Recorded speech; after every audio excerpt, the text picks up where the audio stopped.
मतलब है ये? हम कुछ भी अपनी मर्जी का नहीं कर सकते हैं क्या? आप अपनी जबरदस्ती की इंस्ट्रक्शन लिस्ट बच्चों पे ना थोपे, क्योंकि हम बच्चे भी कुछ तो अपनी मर्जी का करना चाहते हैं। नमस्कार दोस्तों, आप सभी का ज्ञानोलॉजी विद दीपिका अमिता चैनल में बहुत बहुत स्वागत है, जहां आपको मिलेगा ज्ञान, वो भी लॉजिक के साथ। दोस्तों, अब मैं कभी भी कोई नया काम चालू करूं या फिर कहीं बाहर जाऊं, तो मेरे पापा ना एकदम लंबी चौड़ी इंस्ट्रक्शन लिस्ट बता देते हैं। ऐसे मत करना, वैसे मत करना, यहाँ मत जाना, वहाँ मत जाना, ब्ला ब्ला ब्ला। तो जैसे कि मैं आपको दिखाती हूँ इसकी। पापा, मैं मेरे दोस्तों के साथ साइकिल चलाने जा रही हूँ। कहाँ जा रही है?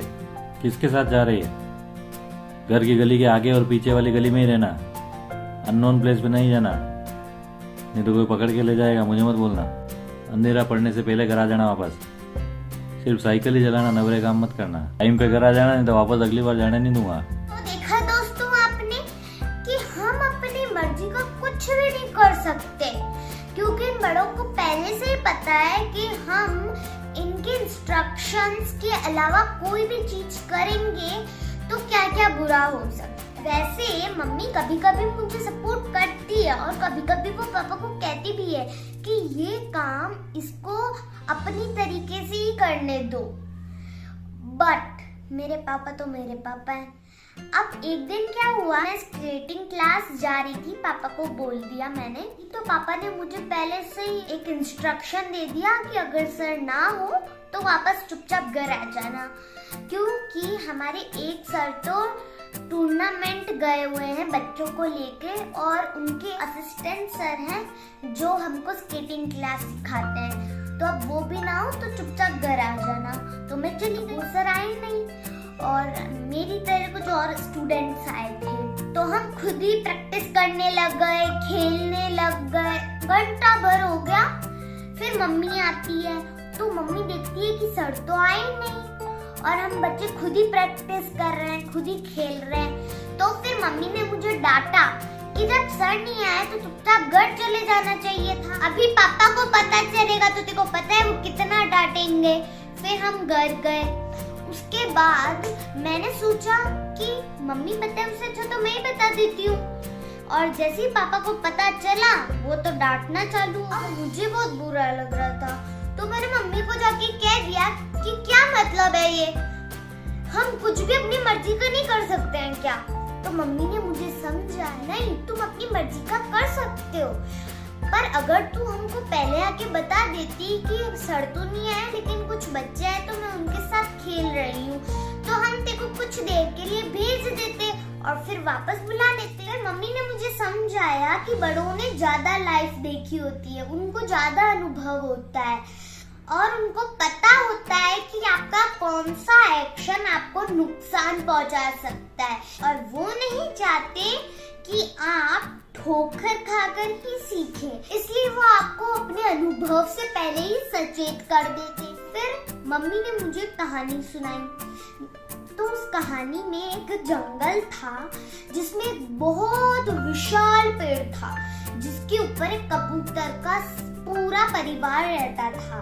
उसमें एक बूढ़ा कबूतर भी था जिसको सब दादा कबूतर कहते थे। एक दिन दादा कबूतर सारे कबूतरों को लेकर दाना चुगने निकले। बहुत देर हो गई उनको भटकते भटकते, पर उनको कहीं पे भी दाना नहीं मिल रहा था।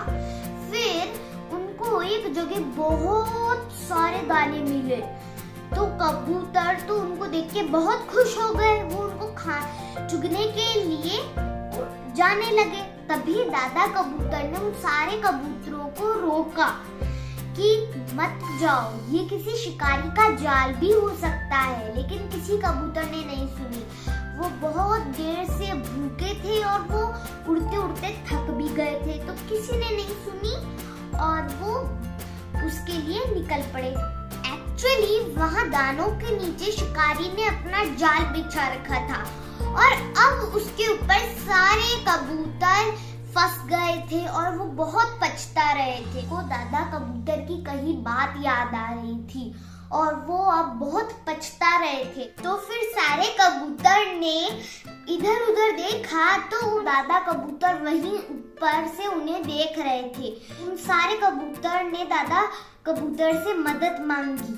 तो फिर दादा कबूतर ने उन्हें कहा कि डरो मत, तुम अपनी पूरी ताकत लगा के उड़ो तो फिर तुम्हारे साथ ही जाल भी उड़ने लगेगा।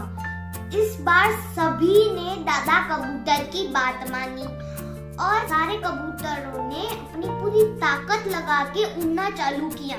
तो फिर जाल भी उनके साथ उड़ने लगा और फिर वो सब अपने दोस्त चूहे के पास आए और उनसे मदद मांग के जाल को कटवाया। और फिर सारे कबूतरों ने दादा कबूतर से माफी मांगी और आगे से उनकी बात मानने की कसम ले ली।